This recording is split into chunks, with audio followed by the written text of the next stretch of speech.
चित्तौड़गढ़ के सरकारी स्कूल में गंदा खेल देखने को मिला है। बड़ी जानकारी, संस्था प्रधान और महिला शिक्षिका का अश्लील वीडियो वायरल हो रहा है। प्रिंसिपल साहब का ऑफिस, कुर्सी पर विराजमान प्रिंसिपल साहब। चित्तौड़गढ़ में हुई इस घटना की न्यूज़ क्लिप तो आप सभी ने देखी होगी। यह एक घटना नहीं है, ऐसी अनेकों घटनाएं हैं जो कि हमारी दुनिया भर के हर एक कोने में घटित होती है। ये घटना रिकॉर्ड हो गई, इसीलिए दुनिया के सामने आ गई, अदरवाइज वो घटनाएं वहीं तक सीमित रहती है। 2015 में आई नेशनल क्राइम रिपोर्ट ब्यूरो के अकॉर्डिंग 95.5% केसेस में महिला का शोषण उनके रिलेटिव, नोन या प्रिजनरों द्वारा किया जाता है। इन 1998 राही फाउंडेशन में एक सर्वे किया। सर्वे की रिपोर्ट के अनुसार 10 में से 8 यानी 80% महिलाओं बचपन अवस्था या किशोरावस्था में यौन उत्पीड़न की घटना हुई है। उनमें से 40% यानी 40% महिलाओं ने ये चीज़ एक्सेप्ट की कि उनके साथ ऐसा उनके किसी रिलेटिव, नोन, जानकार या प्रिजनरों ने किया है। नमस्कार दोस्तों, क्लैरिटी ऑफ लाइफ चैनल में आप सभी का स्वागत है। आज इस वीडियो के माध्यम से हम चर्चा करेंगे जो ये चित्तौड़गढ़ में घटना घटित हुई है, इसकी प्रोपेंसिटी नेचुरल है। इट मीन्स महिला के साथ किसी भी प्रकार की जोर जबरदस्ती नहीं की गई है, उसका शोषण नहीं किया गया है। लेकिन अधिकतर केसेस में आप सभी को पता है कि शिक्षिका की जगह यहाँ छात्रा होती है, उसके साथ मजबूरन ये सब कुछ किया जाता है। एंड आज समाज ने इस चीज़ को एक्नोलॉज किया है कि छात्रा की जगह यहाँ छात्र भी हो सकता है। 2004 में आई ऐतराज मूवी। योर ऑनर, हमेशा मर्द गलत नहीं होता, औरत भी गलत हो सकती है। हर हाल में हम मर्द को ही गलत समझते हैं। मैं ये नहीं कहती योर ऑनर कि हर औरत गलत है, लेकिन मिसेस सोनिया जैसी औरतें भी इस दुनिया में हैं जो अपने फायदे के लिए कुछ भी कर सकती हैं।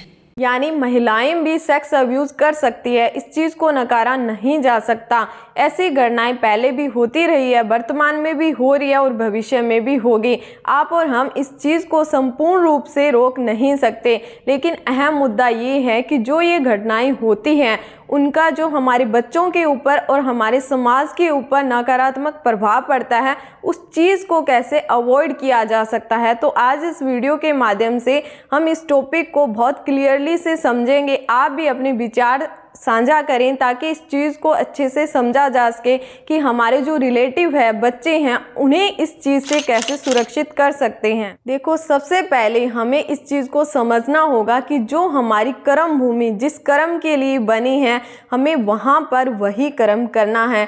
यानी जो हमारी शिक्षण संस्थाएं हैं, स्कूल, कॉलेज, यूनिवर्सिटी आदि, वो शिक्षा के लिए बनी हैं, तो वहाँ पर शिक्षा देने का और लेने का काम होना चाहिए। दूसरा, यदि हम बात करते हैं मंदिर, मस्जिद, गुरुद्वारों की, तो वो आध्यात्मिक यानी पूजा पाठ के लिए बने हैं, तो वहाँ पर वही कार्य होना चाहिए। उसी प्रकार से आपका कोई बिजनेस है या आपका कोई काम है, ऑफिस है, तो वहाँ पर उसी प्रकार का कार्य होना चाहिए जिसके लिए वो बनाया गया है। दूसरे शब्दों में हम कहें तो don't mix your work and pleasure, क्योंकि जब ऐसी घटनाएं वर्किंग प्लेस पर होती है तो उनका नकारात्मक प्रभाव संपूर्ण समाज के ऊपर पड़ता है। हमारा जो यूथ है उनके सबकॉन्शियस माइंड में एक नेगेटिव धारणा बन जाती है कि जब हमें शिक्षा देने वाले, हमसे बड़े ज्ञाता लोग इस चीज़ को कर सकते हैं तो हम क्यों नहीं कर सकते। So please avoid this. अब हम बात करते हैं कि जो ऐसी घटनाएं होती हैं उनका नकारात्मक प्रभाव हमारे बच्चों के ऊपर पड़ता है। बच्चा means both boy and girl की बात हो रही है, तो उन्हें किस प्रकार से हम सुरक्षित कर सकते हैं। देखो, सबसे पहले आपने अपने बच्चे को बाल्यावस्था यानी उसके चाइल्डहुड पीरियड में इस चीज़ को समझाना है कि कौन सा गुड टच होता है एंड कौन सा बैड टच होता है। हम हमारे बच्चे को बड़े लेवल का ज्ञान देते हैं कि ऐसा मत करो, वैसा मत करो, बट ये चीज़ नहीं समझाते कि आपको कोई व्यक्ति किस प्रकार से ट्रीट कर रहा है, किस प्रकार से टच कर रहा है, कौन सा गुड टच है एंड कौन सा बैड टच है। दूसरा, यदि मैं रूरल एरिया की बात करूं तो गांव में अधिकतर स्पेशली गर्ल्स को ये चीज़ समझाई जाती है कि हमारा मुंह है काला मत करवा देना। इसी वजह से उसके सबकॉन्शियस माइंड में ये चीज़ फिट हो जाती है, वो अपनी मुंह पर लोक लगा कर रखती है। वो बाहर जाती है शिक्षा प्राप्त करने के लिए, रोज़गार प्राप्त करने के लिए, किसी भी वजह से वो बाहर जाती है, उसके ऊपर कमेंट किए जा रहे हैं, उसे गलत तरीके से टच किया जाता है, ट्रीट किया जाता है, वो चुप रहती है बिकॉज कोरिलेट हो गया कि मुँह काला हो जाएगा।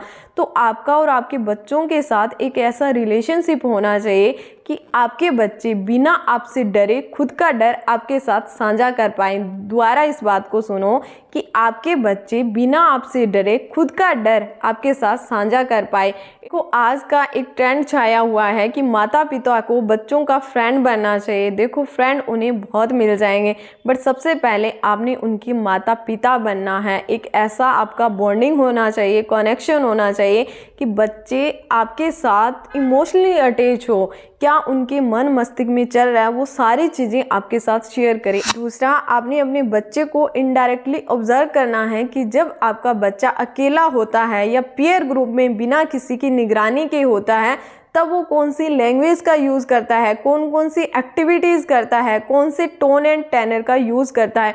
इट इज़ वेरी इंपॉर्टेंट, क्योंकि जब आपका बच्चा अकेला होता है तो उसका ओरिजिनल नेचर होता है वो वही होता है। ये आपके लिए एक दर्पण की तरह काम करेगा। आपके बच्चे का ओरिजिनल नेचर क्या है वो इमेज शो करेगा। इससे आप आइडिया लगा सकते हो कि आपका बच्चा आगे किस दिशा में जाएगा।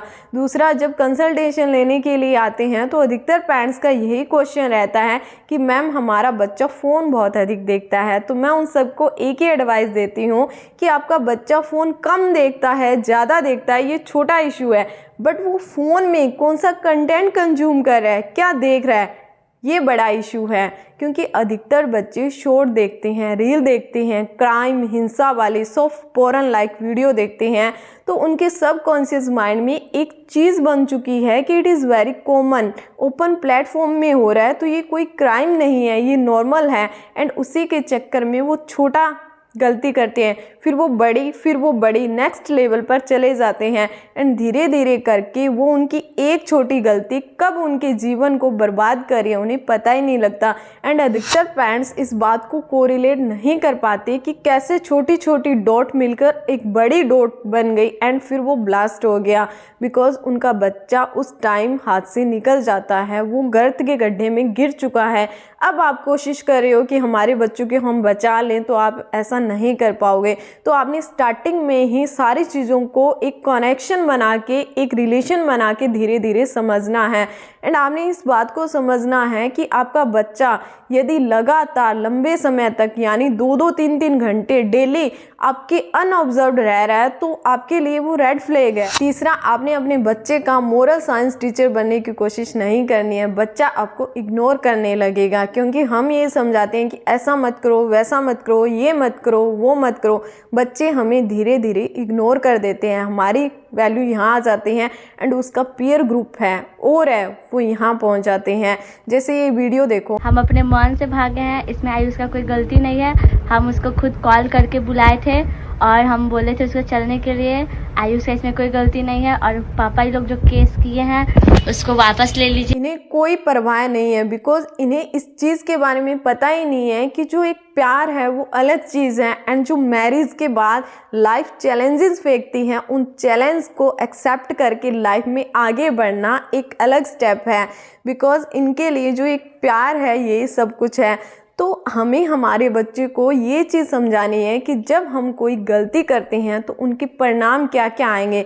मीन्स जब आप कोई एक्शन लेते हो तो उनके क्या क्या कॉन्सिक्वेंसेस सामने आएंगे। आपने उसी चीज़ को समझाना है। जैसे हम छोटे बच्चे को समझाते हैं कि आग में हाथ मत दो, तो वो अग्नि में हाथ डालने की कोशिश करता है। यदि आप उसे समझाओ कि यदि आप अग्नि में हाथ दोगे तो हाथ आपका ही जलेगा। तो आपने अपने बच्चे की परवरिश है कुछ इसी प्रकार से करनी है कि उसे आप कोई एक्शन लेगा तो उसके क्या क्या परिणाम आएंगे बस वो बता दो। आपका बच्चा अच्छा करे बुरा करे इट डजेंट मैटर, बिकॉज वो उसकी अपनी नेचर है, अपनी समझ है, उसके अकॉर्डिंग वो डिसीज़न ले लेगा। एंड जितने भी यंगस्टर इस वीडियो को सुन रहे हैं, मीन्स जो 80 से नीचे की एज के हैं, तो उन सभी को मेरा मैसेज है कि आपने 18-20 साल से पहले खुद के ऊपर ध्यान देना है बजाय कि अपोजिट जेंडर को अट्रैक्ट करना है। आपने खुद की लर्निंग में नॉलेज को एक्वायर करना है, लर्निंग में इम्प्रूवमेंट करनी है, परमानेंट सोर्स ऑफ इनकम को जनरेट करना है। बिकॉज यदि आप स्टेप बाय स्टेप ये सारी चीज़ें करते हो तो आगे आप अपने जीवन में सफ़र नहीं करते। आपका जो जीवन है वो आराम से निकल जाता है। अदरवाइज़ आपके जीवन में स्ट्रेस, डिप्रेशन, मिजरी आदि आएंगे। आप अपनी लाइफ में सफ़र करते रहोगे। एंड आपका कोई अपोजिट जेंडर के साथ अट्रैक्शन है तो उस चीज़ को आप अपने पेरेंट्स के साथ ज़रूर साझा करें। तो ये थी हमारी वीडियो जिसमें हमने 3 स्टेप के ऊपर बात की है। पहले स्टेप में आपने अपने बच्चे को good touch and bad touch के बारे में बताना है। दूसरे स्टेप में आपने अपने बच्चे को इनडायरेक्टली ऑब्जर्व करना है। आपने ऑब्जर्व करना है कि आपका बच्चा कौन सा कंटेंट कंज्यूम करता है, कौन कौन सी एक्टिविटी को शो करता है, क्या उसका टोन, टेनर एंड लैंग्वेज का यूज़ कर रहा है। तीसरे लेवल पर आपने अपने बच्चे को कोई भी गलत एक्टिविटी करने का क्या कॉन्सिक्वेंसेस रहेगा वो चीज़ समझानी है कि यदि हम कोई गलत काम करते हैं तो उसके क्या क्या परिणाम आ सकते हैं। बस आप इतना समझा दीजिए, आपका बच्चा सही डायरेक्शन में जाएगा। यदि आपको वीडियो पसंद आई है तो वीडियो को लाइक करें, शेयर करें एंड चैनल को सब्सक्राइब करें। धन्यवाद।